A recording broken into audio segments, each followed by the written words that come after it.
Bonjour! Dans cette vidéo, je vais vous montrer quoi faire quand votre pièce de point de croix est complétée. Donc, une fois qu'on a terminé de tout broder notre tissu, notre motif, probablement que le fond peut être sale. Tout au long du travail, nos mains déposent un petit crop et tout ça. Donc, la première étape, ça va être de retirer votre pièce de son cerceau et de le faire tremper. Ça peut être une eau froide ou tiède. Vous pouvez mettre un petit peu de détergent à lessive à l'intérieur. Puis vous le laissez tremper une trentaine de minutes, là, juste pour dire que ça l'a lavé. Vous pouvez le brasser un peu. Puis ensuite de ça, vous allez l'essorer. Donc, vous pouvez le déposer sur une serviette et le rouler doucement en essayant de pas trop le tordre quand même pour pas déformer votre motif. Puis, vous allez le mettre à plat, puis vous allez le faire sécher. Une fois séché, le tissu peut quand même être, si vous le voyez, là, assez plissé. Donc, ça, c'est juste des échantillons que j'ai fait. Donc, les tissus, une fois séchés, même si c'est séché à plat, sont pas super beaux.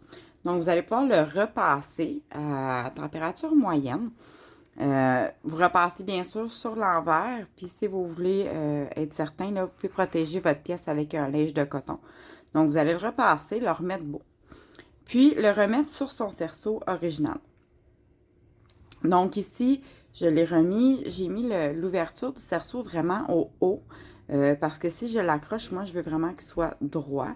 Mais tout dépendamment de la pièce, vous pourriez mettre le cerceau un peu plus d'un côté ou de l'autre. Par la suite,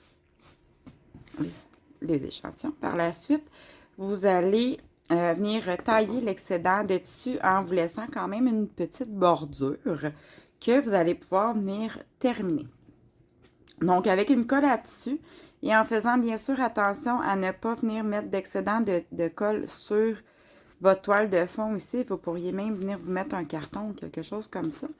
Vous allez venir coller la bordure vers l'intérieur, tout le long du tour, comme ça ici.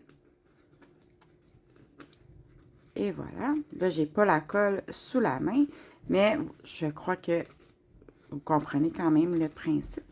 Donc, une fois que vous avez fixé ça, vous laissez sécher et votre pièce va vous donner une finition comme ça ici. Donc, il n'y aura plus d'excédent de tissu qui va ressortir par les côtés. Puis, vous allez pouvoir en faire ce que vous voulez. Donc, vous pouvez l'accrocher au mur, vous pouvez le déposer sur un petit trépied dans une bibliothèque. C'est vraiment au choix. Donc, c'est le temps d'apprécier votre œuvre et le temps que vous avez passé là-dessus. Alors, j'espère que cette vidéo vous aura aidé. Si vous avez des questions, n'hésitez pas à communiquer avec moi via ma chaîne YouTube. Via ma page Facebook, excusez-moi, pardon. Ma page Facebook Création Wendy. Et n'oubliez pas de vous abonner à ma chaîne YouTube. Merci, bonne journée.